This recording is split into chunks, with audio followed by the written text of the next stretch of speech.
Hello दोस्तों, examination classes में आपका स्वागत है। आज मैं आप लोगों के लिए यूपी पुलिस कंप्यूटर ऑपरेटर का दोस्तों प्रैक्टिस सेट नंबर 36 लेके उपस्थित हुआ। हाँ दोस्तों, जिन भी मेरे अभ्यर्थियों को प्रीवियस ईयर पेपर का solution, practice set, theoretical part का ऑल कवर चाहिए दोस्तों, वे मेरे एग्जामिनेशन क्लासेस के कंप्यूटर वाले प्लेलिस्ट पे चले जाइए। वहां से आप 1 बाय 1 वीडियो को वॉच कर सकते हैं दोस्तों। आइए चलिए दोस्तों 36वां प्रैक्टिस सेट को स्टार्ट करते हैं, जिसका पहला क्वेश्चन है दोस्तों, which of the following can be created in Excel. Excel में निम्नलिखित में से क्या बनाए जा सकते हैं? Line graph and pie graph, only line graph, bar chart, line graph and pie chart. दोस्तों तीनों बनाए जा सकते हैं, bar chart and line graph. दोस्तों इसका सी ऑप्शन बिल्कुल करेक्ट है। अब दोस्तों एक्सेल किसका पार्ट है उसको समझते हैं। देखिए, मैं आपको थ्योरेटिकल पार्ट में भी दोस्तों बहुत अच्छी तरीके से एमएस ऑफिस को पढ़ाया था। एमएस ऑफिस के अंतर्गत आता है दोस्तों MS Word, MS Excel,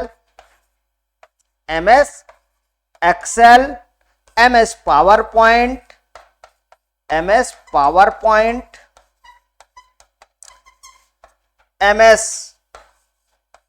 MS Access, ये दोस्तों डाटाबेस के लिए, और एमएस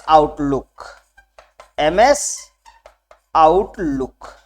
दोस्तों देखिए, एमएस ऑफिस एक सूट है, उसके अंतर्गत ये सब आपको सब सॉफ्टवेयर आपको मिलते हैं। ये कैसा सॉफ्टवेयर है दोस्तों? तो ये है एप्लीकेशन सॉफ्टवेयर। ये क्या है दोस्तों? एप्लीकेशन सॉफ्टवेयर है। अब एप्लीकेशन सॉफ्टवेयर, सिस्टम सॉफ्टवेयर क्या होते हैं दोस्तों? जो कंप्यूटर के लिए काम करता है दोस्तों, वे सिस्टम सॉफ्टवेयर होता है। मींस जो कंप्यूटर ओरिएंटेड होता है, जो कंप्यूटर को चलाने के लिए यूज होता है, वो सिस्टम सॉफ्टवेयर होता है। जो यूजर ओरिएंटेड बनाया जाता है, मींस यूजर के उपयोग के लिए होता है दोस्तों, वो होता है एप्लीकेशन सॉफ्टवेयर। समझ में आया? दोनों में डिफरेंस समझ में आया दोस्तों। और सॉफ्टवेयर क्या होता है? Collection of program is known as a software. समझिए दोस्तों। अगला चलिए नेक्स्ट क्वेश्चन पे चलते हैं। नेक्स्ट क्वेश्चन है, which of the following is a quick way to switch between the windows. Windows के बीच शीघ्रता से अदला बदली करने का तरीका निम्नलिखित में से कौन सा है? आल्ट प्लस टैब पहला ही सही है दोस्तों। Control plus tab, shift plus tab, shift plus alt. दोस्तों इस तरीके के की जो हैं उनको आप प्रैक्टिकल कर करके खुद कंप्यूटर पे देखिए, तभी आपको समझ में आएगा। ये मैं कह रहा हूं दोस्तों, आप मेरे वर्ड को आप यूज कर लीजिए और अपने कंप्यूटर पे इसको प्रैक्टिस करिए, तभी ये सारी की आपको याद हो जाएंगी दोस्तों। ठीक है दोस्तों, नेक्स्ट क्वेश्चन पे चलता हूं। Who owns the Windows operating system? Windows operating system का मालिक कौन है? ये तो आप भी जानते हैं। ठीक है, इंटेल, आईबीएम, एप्पल, माइक्रोसॉफ्ट। तो दोस्तों क्या है? माइक्रोसॉफ्ट विंडोज के माइक्रोसॉफ्ट कंपनी जो है दोस्तों, वो विंडोज बनाती है। और माइक्रोसॉफ्ट के मालिक कौन है दोस्तों? आप जानते हैं, अच्छी तरीके से जानते हैं, बिल गेट्स हैं। ठीक है दोस्तों, अब समझिए, यहां पे थोड़ी सी बातें को मैं डिस्क्रिप्शन दूंगा दोस्तों, उन 3-4 वर्ड को आप जरूर लिख लीजिएगा। जैसे एप्पल क्या बनाती है? एप्पल बनाती है दोस्तों मैकिन्टोश ऑपरेटिंग सिस्टम। इधर लिख दूं क्या? मैकिन्टोश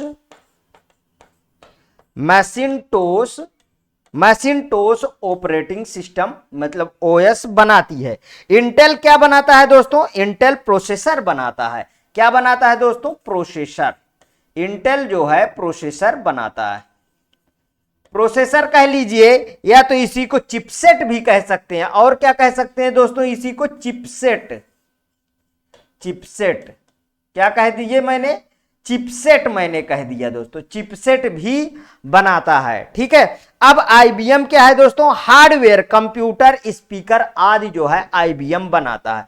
आईबीएम क्या बनाता है दोस्तों? हार्डवेयर पार्ट, जिसमें computer,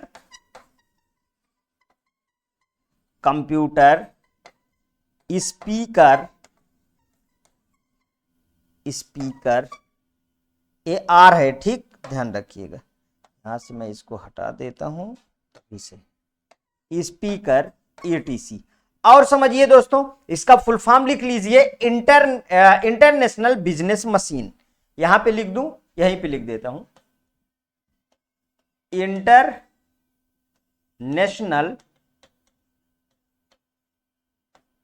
international business machine.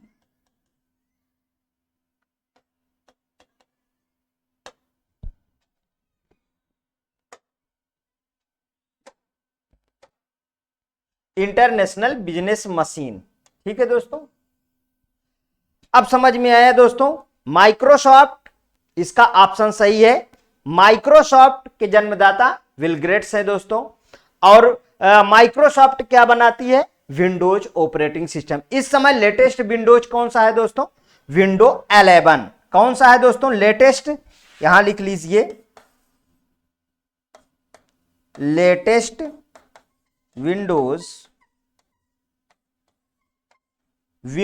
Latest Windows कौन सी है? विंडोज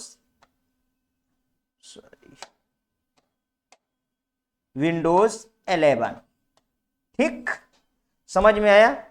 अब आइए चलिए दोस्तों नेक्स्ट क्वेश्चन पे चलते हैं। Control plus D is the shortcut use for opening. Control plus D shortcut का प्रयोग निम्नलिखित को खोलने के लिए होता है। Open dialog box, font dialog box, save as dialog box की फाइंड एंड रिप्लेस है। ये दोस्तों ये यहां पे गलत छपा हुआ, ये रिप्लेस है। ठीक, ये प्रिंटिंग मिस्टेक है, रिप्लेस डायलॉग बॉक्स। तो देखिए इसका ऑप्शन बी सही है।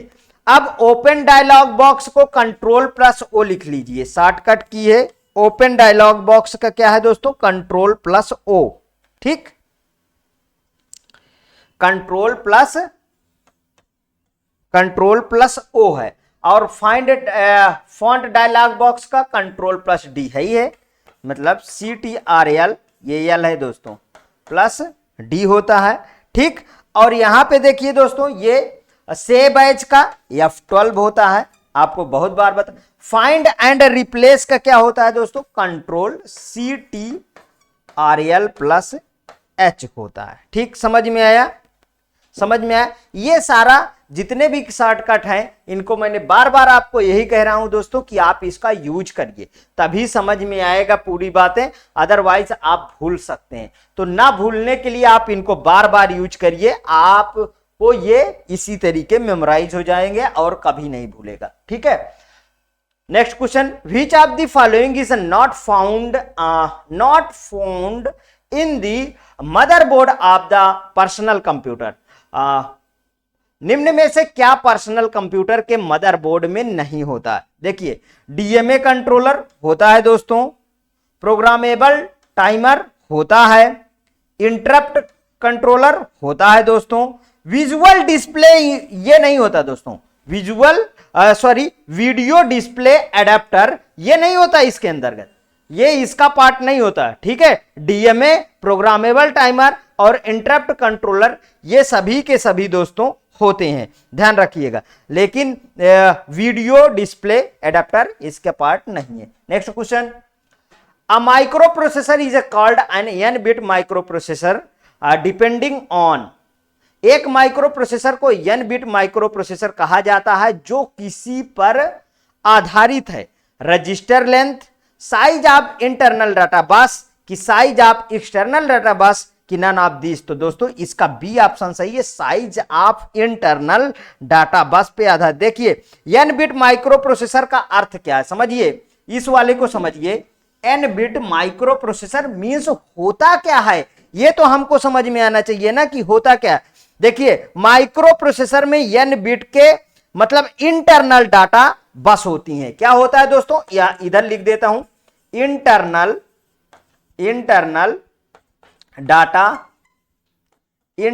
डाटा बस होती हैं। ठीक है, जैसे अगर मैं बात करूं एग्जांपल की, तो 8 bit micro processor, 8 bit micro processor को हम लोग म्यूपी भी बोल देते हैं दोस्तों। ठीक है, और 16 bit mu P means microprocessor. ठीक है, 16 bit mu P microprocessor. Next question, the pin configuration of 8086 is available in the means 8086 pin configuration निम्न में से क्या होता है?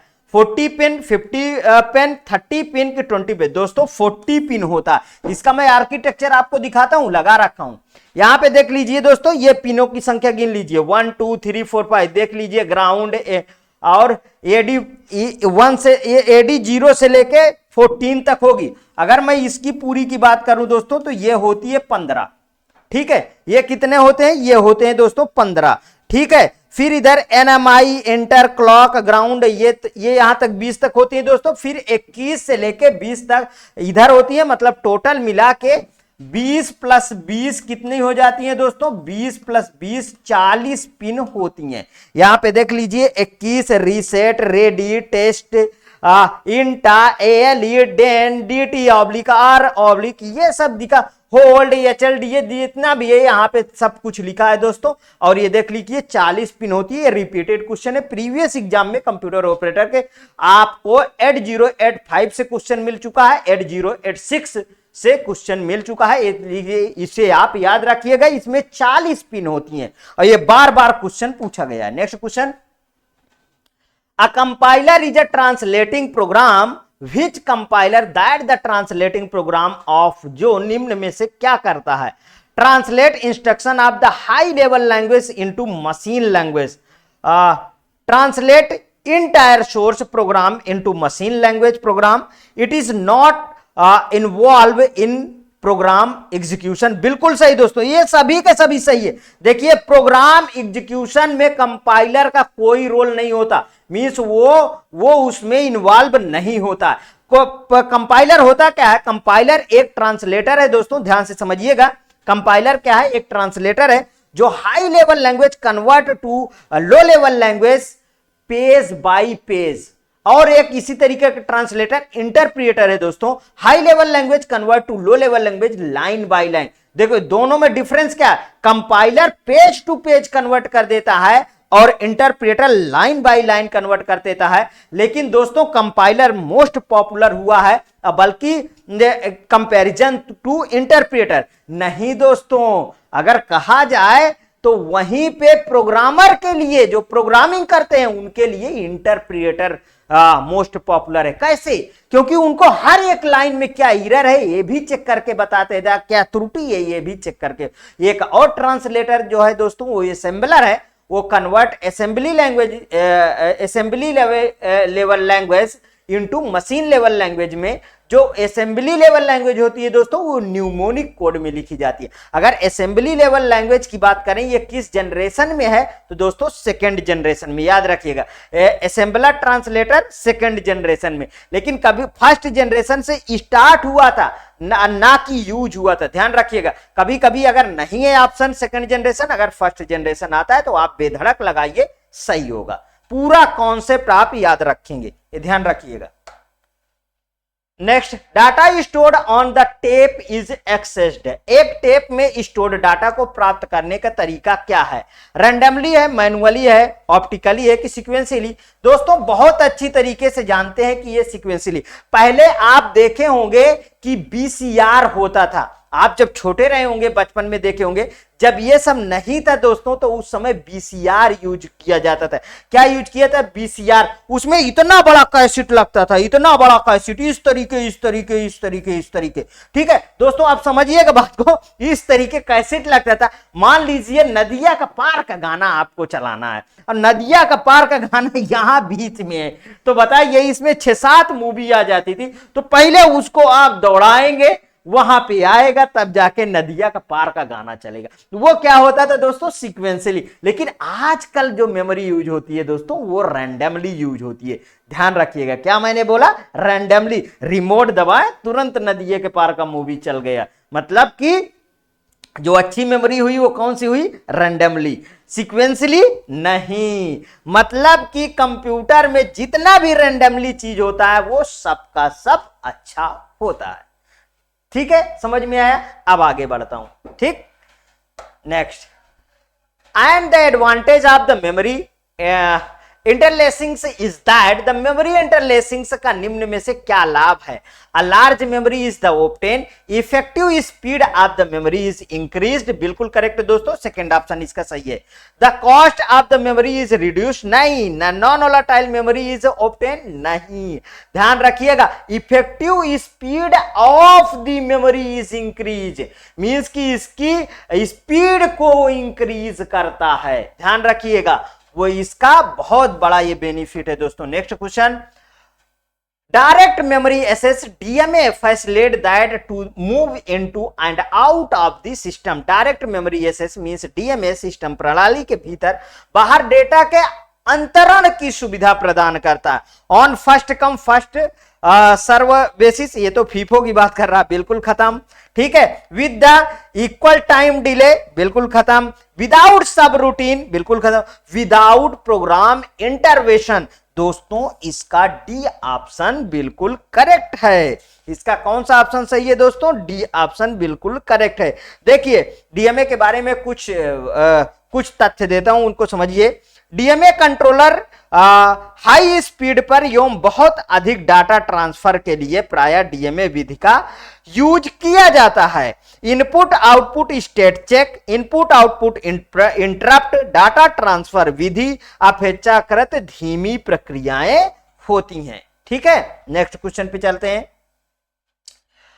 Choose the incorrect statement during DMA transverse the processor, इनमें से असत्य कथन को चिन्हित करें डीएमए ट्रांसफर के दौरान प्रोसेसर। देखिए कंटिन्यू इट्स नॉर्मल ऑपरेशन, दोस्तों ये तो बिल्कुल गलत हो जाएगा, यही सही है, ठीक है, यही गलत है ना, क्योंकि अपनी सामान्य संचालन प्रक्रिया जारी रखता है, ऐसा कुछ नहीं है डीएमए के अंदर। सस्पेंड्स इट्स नॉर्मल ऑपरेशन, मतलब अपनी सामान्य संचालन गतिविधियां रोक देता है, बिल्कुल सही है। Needs to initiate read write command, read means की रीड और राइट जो कमांड को 2 बार शुरुआत करने की आवश्यकता होती है। दोस्तों पहला ही ऑप्शन सही है, ठीक है, पहला ही इसका गलत है तो पहला सही है, नहीं पूछा था। Cache memory is the logically positioned between, cache memory तार्किक रूप से अवस्थित हो। पहले कैच मेमोरी समझिए दोस्तों। देखिए कैच मेमोरी में बहुत बार आपको बता चुका हूं कि L1 L2 और L3 इसमें 3 लेयर पाए जाते हैं। कितने लेयर पाए जाते हैं दोस्तों? 3 लेयर पाए जाते हैं। कैच मेमोरी होती क्या है? कैच मेमोरी कंप्यूटर की स्पीड को बढ़ाता है। कैसे? समझिए, कैच मेमोरी जो है जैसे आप बार बार प्रयागराज शब्द यूज कर रहे हो, कई बार इसको बता चुका हूं, तो वो L1 में फिट हो जाएगा, समझिए, उसको L1 में वो रख लेता है। उसके बाद फिर उससे कम जो है आप प्रयोग कर रहे हो दिल्ली, तो उसको L2 में रख लेगा। उससे कम आप प्रयोग कर रहे हो बनारस, तो उसको L3 में रख लेगा। जैसे ही आप कोई सेंटेंस राइट करोगे, प्रयागराज लिखोगे, तुरंत दे देगा, ये लीजिए प्रयागराज। और जब देखिए दोस्तों, जो हमारा डाटा होता है वो सब स्टोर कहां पे होता है? हार्ड डिस्क में, SSD में, आप जानते हैं। और प्रोसेसिंग के दौरान हमारा प्रोसेसिंग मेमोरी क्या होती है? रैम होती है, ये भी जानते हैं। रैंडम एक्सेस मेमोरी, तो मींस को डाटा को जो वहां से जो सर्चिंग होती है दोस्तों, उसको वो क्या कर देता है? कम कर देता है। वो जो समय होता है उसको खत्म कर देता है, वो अपने पास से प्रोवाइड कर देता है। समझ में आया इतनी बात की नहीं? तो ये लगा कहां रहेगा? बिल्कुल सीपीयू रजिस्टर और मेन मेमोरी के बीच में लगा रहता है। सबसे स्पीडर मेमोरी क्या है? CPU register. उसके बाद आता है कैच, कैच के बाद आता है रैम, रैम के बाद आता है हार्ड डिस्क, टेप ड्राइव। समझिए, मतलब सबसे जिसकी कम कैपेसिटी है स्टोरेज की, उसकी स्पीड सबसे ज्यादा है, और जिसकी सबसे ज्यादा स्टोरेज कैपेसिटी है उसकी स्पीड सबसे कम है। समझ में आया बात को? तो कहां पे लगा रहता है? सीपीयू रजिस्टर, मेन मेमोरी, पहला ही ऑप्शन सही है। आगे देखिए, मेन मेमोरी, सेकेंडरी मेमोरी, नहीं, read write head and serial access memory, नहीं, ट्रैक ऑफ हेड, नहीं, ये सब कोई मैटर ही नहीं करता, ठीक है। Next question, pascal is pascal क्या है? सिंपल प्रोसीजरल लैंग्वेज, बिल्कुल गलत। Block structure procedural language pascal है, ध्यान रखिएगा, ठीक है। ऑब्जेक्ट बेस्ड लैंग्वेज है, फंक्शन लैंग्वेज, ये आपके सिलेबस में पास्कल नहीं है, ठीक, ध्यान रखिएगा। लेकिन बेसिक कभी इस तरीके क्वेश्चन आ जाए तो उसको लगा लीजिएगा। सी आ जाए नॉन प्रोसीजरल लैंग्वेज, सी आ जाए, कैसा है दोस्तों, कैसा है बताइए, सी कैसी लैंग्वेज है। ठीक, अगर मैं बोलूं कि वो जावा कैसा है, ऑब्जेक्ट ओरिएंटेड लैंग्वेज।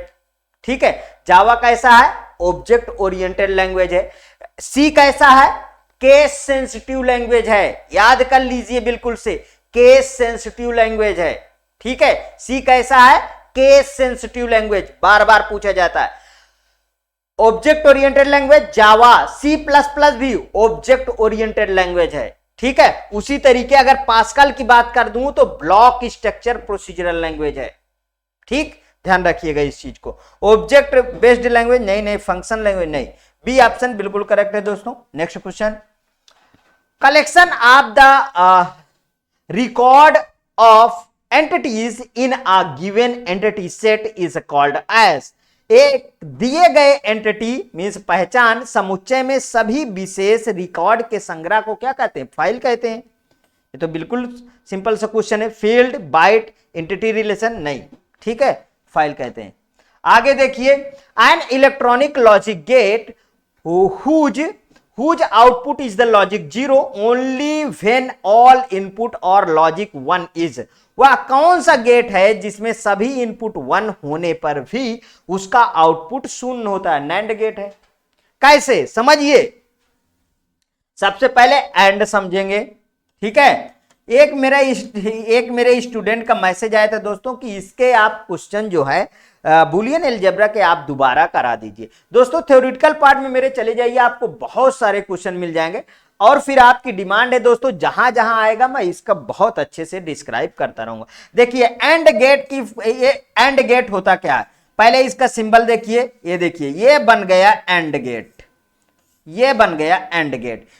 इसका जो है टेबल कैसे बनेगा, ये देखिए मैंने इसका टेबल बना दिया आपके सामने।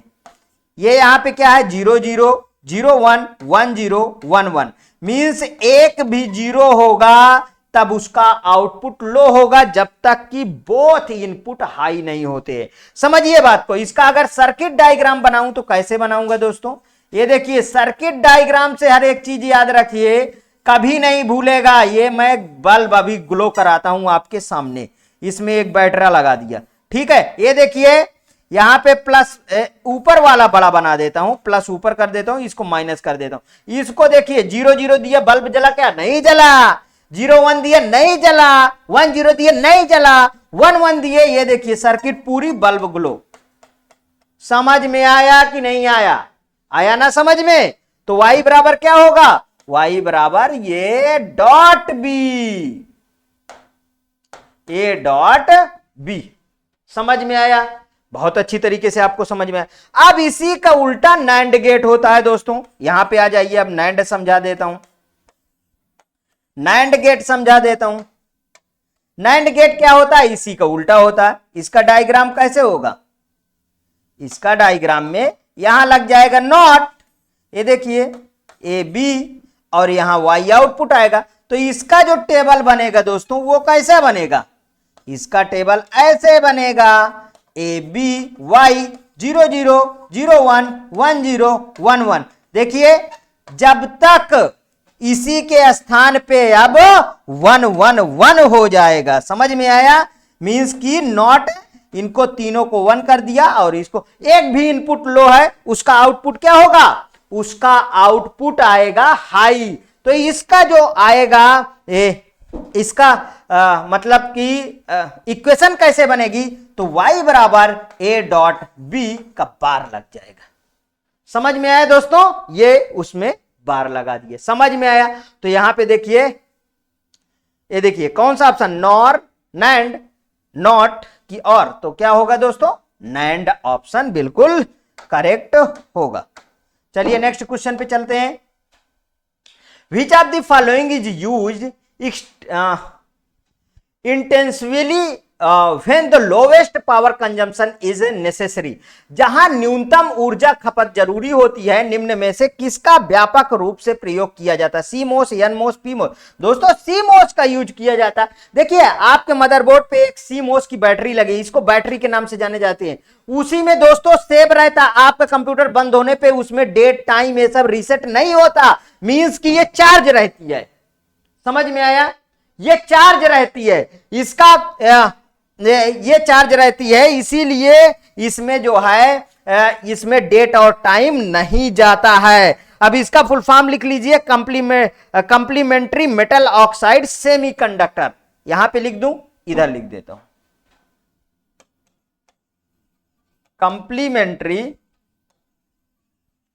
कंप्लीमेंट्री मेटल ऑक्साइड मेटल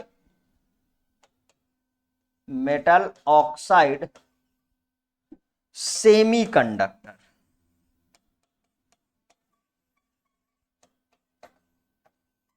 ठीक, समझ में आया दोस्तों? नेक्स्ट क्वेश्चन पे चलते हैं। Which of the following determines which programs are adheres to the systems for the execution and when and which one should be excited? ना, निम्न में से कौन सा एक यह निर्धारित करता है कि कौन एग्जीक्यूशन के लिए जाएगा और कौन बाहर निकल जाएगा? लॉन्ग टर्म, बिल्कुल करेक्ट दोस्तों, पहला ही ऑप्शन सही है। Long term scheduler, medium term scheduler, both medium term and short term scheduler, short term. दोस्तों समझिए, ये मैं बहुत अच्छी तरीके से आपको बता चुका हूं। यहां पे 5 स्टेट होती है एग्जीक्यूशन में, पता है ना शेड्यूलिंग के। अब इसमें कौन कौन से, यहां पे मैंने न्यू डाल दिया, न्यू। देखिए न्यू के बाद क्या आता था दोस्तों? न्यू के बाद रेडी, याद आया? रेडी। और यहां पे रनिंग, रेडी और रनिंग, और यहां पे वेटिंग, और यहां पे टर्मिनेट। Terminate means completion. तो यहां पे दोस्तों देखिए, न्यू से आया कोई प्रोसेस तो यहां पे रेडी होता था, और रेडी के बाद ये जाता था किसमें? रनिंग में। अगर उस समय कोई और प्रोसेस लगा है या किसी कमी रह गई है तो वो फिर से रेडी में आता था, और नहीं तो वो क्या करता था दोस्तों? वेट करता था। और जैसे कोई प्रोसेस लगा है उस समय, तो दूसरा प्रोसेस उसी पे जाना चाह रहा है तो उसको वेट करना पड़ता था, फिर से ये आके ये रेडी होगा और फिर से जाएगा रनिंग में। और जो एग्जीक्यूट हो जाता था वो टर्मिनेट, यहां से टर्मिनेट हो जाता था, मींस वो प्रोसेस कंप्लीट हो जाता है। तो यहां क्या होगा दोस्तों? यहां पे क्या होता था? लॉन्ग टर्म शेड्यूलर यहां पे क्या काम करता है? Long term scheduler, long term scheduler. और यहां पे क्या काम करता है दोस्तों? Short term scheduler, short term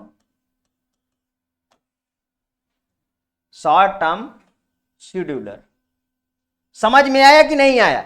तो यहां पे क्या होगा दोस्तों? क्या पूछ रहा है देख लीजिए, पढ़ लीजिए। तो ये क्या होगा? लॉन्ग टर्म शेड्यूलिंग, बिल्कुल करेक्ट ऑप्शन होगा। ठीक, next question. The software use to the drive microprocessor based system is called, microprocessor आधारित प्रणाली ड्राइव करने के लिए इस्तेमाल किया सॉफ्टवेयर कहा जाता है। असेंबली लैंग्वेज, बिल्कुल करेक्ट है दोस्तों, ये तो सही है, असेंबली लैंग्वेज ही होगा। Firmware, high level language, basic interpreter, instructions basic. दोस्तों असेंबली लेवल लैंग्वेज, देखिए दोस्तों, अगर हम बात करें, अभी हम असेंबली लेवल लैंग्वेज के बारे में बात कर रहे थे कि ये सेकंड जनरेशन में असेंबली लेवल लैंग्वेज आई थी और वो न्यूमोनिक कोड पे लिखी जाती थी और उसको ट्रांसलेट करने के लिए लो लेवल में असेंबलर ट्रांसलेटर का उपयोग किया जाता था। याद आया? माइक्रो प्रोसेसर आधारित प्रणाली ड्राइव करने के लिए इस्तेमाल किया सॉफ्टवेयर असेंबली भाषा कहा जाता है। असेंबली भाषा में प्रोग्राम लिखने के लिए फ्लो चार्ट प्रयोग किया जाता है। क्या किया? अभी मैंने क्या बोला दोस्तों? फ्लो चार्ट प्रयोग किया जाता था, प्रयोग किया जाता है। ठीक है, नेक्स्ट क्वेश्चन, आज के सेशन का लास्ट क्वेश्चन होगा दोस्तों, a memory which has the equal time for all its location is called. एक मेमोरी जिसमें प्रत्येक लोकेशन को एक्सेस करने में समान समय लगे कहलाता है read only memory, random access memory, RAM की बात कर रहा है दोस्तों, किसकी बात कर रहा है, रैम की, सेकेंडरी एक्सेस मेमोरी की रीड राइट मेमोरी, नहीं दोस्तों, देखिए वो है दोस्तों रैंडम एक्सेस मेमोरी। ध्यान से समझिए, मेमोरी बहुत बार बता चुका हूं, मेमोरी के दो टाइप होते हैं, कौन कौन से, primary memory and secondary memory. Primary memory को ही वोलाटाइल मेमोरी कहते हैं, जो मींस परिवर्तनशील होती है, और सेकेंडरी मेमोरी को नॉन वोलाटाइल मेमोरी कहते हैं। प्राइमरी मेमोरी को प्रोसेसिंग मेमोरी कहते हैं, सेकेंडरी मेमोरी को स्टोरेज मेमोरी कहते हैं। प्राइमरी मेमोरी के दो पार्ट होते हैं, रैम और रोम होते हैं। रैम के भी दो पार्ट होते हैं दोस्तों, S RAM, D RAM, static random access memory, dynamic random access memory. ROM के तीन पार्ट होते हैं, programmable read only memory, erasable programmable read only memory, electrically erasable programmable read only memory. ROM कैसा है दोस्तों, नॉन वोलाटाइल, मींस कि program जब होता है दोस्तों, वो प्रोग्रामिंग के मतलब मैन्युफैक्चरिंग के दौरान इसमें प्रोग्रामिंग की जाती है। इसका बेस्ट एग्जांपल बायोस होता है, जो फर्मवेयर सॉफ्टवेयर पे काम करता है दोस्तों। सेकेंडरी मेमोरी दो टाइप की होती है, magnetic memory and optical memory. Magnetic memory में भी कौन कौन से आएंगे, जैसे हार्ड डिस्क, टेप ड्राइव, ये सब आएंगे, और उधर ऑप्टिकल में सीडी, डीवीडी, ये सब आते हैं, याद रखिए बिल्कुल दोस्तों। अब देखिए जो रैम होती है दोस्तों, वो मैंने अभी अभी बताया कि वोलाटाइल मेमोरी होती है। जब हम पावर ऑफ करते हैं तब भी इसमें डाटा क्या होता है, पूरा का पूरा इरेज होता है, जबकि सेकेंडरी मेमोरी में पूरा का पूरा डाटा रहता है। ये प्रोसेसिंग मेमोरी इसीलिए कही जाती है क्योंकि जब तक कंप्यूटर ऑन होगा उस दौरान ही इसमें प्रोसेस होता रहता है, और बराबर का एलोकेशन इसमें होता है दोस्तों। Memory which is the equal time for the all its location कौन होता है, रैंडम एक्सेस मेमोरी, क्योंकि इसमें बराबर पार्टीशन मतलब बराबर एलोकेशन सभी के लिए होता है। दोस्तों आज के सेशन के लिए इतना ही है। यदि आपको अच्छा लगता है मेरा वीडियो तो प्लीज और प्लीज मेरे एग्जामिनेशन चैनल को आप सब्सक्राइब कर लीजिए, मेरा वीडियो लाइक करिए, ज्यादा से ज्यादा दोस्तों में शेयर करिए। हाँ, अपनी प्रतिक्रिया कमेंट बॉक्स में जरूर प्रस्तुत कीजिए दोस्तों। हाँ दोस्तों, आज मेरे एक अभ्यर्थी का कमेंट आया कि सर आप इतना अच्छा पढ़ा रहे हैं फिर भी आपका जो है सब्सक्राइबर नहीं बढ़ते। दोस्तों मैं रिक्वेस्ट आपसे करता हूं कि ये आपकी रिस्पॉन्सिबिलिटी है, प्लीज ज्यादा से ज्यादा सब्सक्राइबर जोड़ डालिए। मैं अनवरत आपको वीडियो देता रहूंगा इसी तरीके दोस्तों। ओके दोस्तों, थैंक यू।